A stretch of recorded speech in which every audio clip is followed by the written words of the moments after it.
Hi there. Thanks for checking in. Do you know any little girls, granddaughter, niece, daughter, church member? I have a little granddaughter and we have some little girls at our church. Have you seen the movie The Bucket List? One of the main characters wrote on his list, quote, "Kiss the most beautiful girl in the world," end quote. When he wrote the goal, it was pure lust. But when he crossed it off as accomplished, it was pure love. He was reconciled to his daughter and met a small granddaughter he never knew he had. He kissed his granddaughter, and she to him was the most beautiful girl in the world. Tears came to my eyes when I watched him cross that goal off his list. Our little girls are the most beautiful girls in the world. They and their innocence deserve to be protected. However, if the San Antonio City Council adopts a proposed ordinance, our little girls' innocence may no longer be protected. Instead, men who consider themselves to be women will have access with impunity to women's restrooms in restaurants, locker rooms, theaters, churches, nearly everywhere. If they're asked to leave, they could, and likely would, file a lawsuit alleging discrimination. What would your little girl say if she saw a grown man in the ladies' restroom? How would she feel?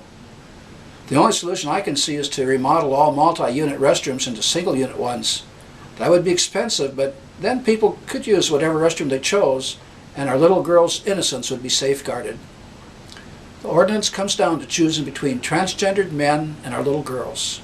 I hope City Council will protect our little girls. The ordinance isn't even needed.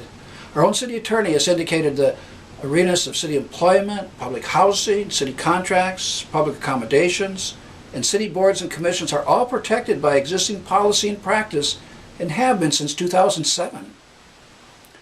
Do you know how many incidents were reported and filed in 2012? Make a guess. Not 100, not 25, not 10, not 1, 0. Same in 2011, same in 2010. A compelling need for the ordinance has not been demonstrated. It violates the Texas Religious Freedom Act at a number of points.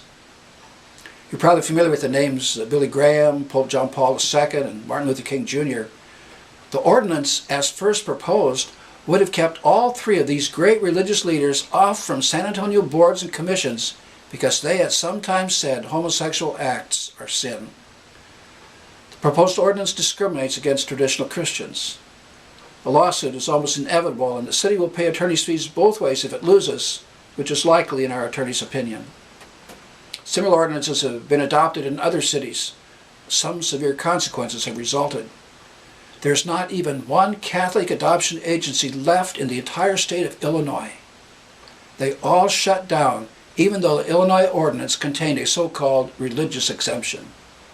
Schools in Massachusetts and California allow boys and teen males to use the female restrooms if they perceive themselves as females. Christian businesses have been sued when they try to conduct business in accordance with their religious beliefs and conscience.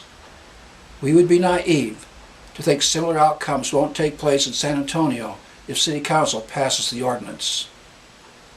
If you don't want to risk our little girls losing their innocence, if you don't want our city to risk having to pay out millions of dollars, if you do want our religious liberty to continue, then contact your council member. Tell him or her to vote no. Go to sanantonio.gov for contact information. And tell your friends about this YouTube video. I'm Pastor Gerald Ripley in San Antonio. Watch for The Bully and the Beauties, coming soon.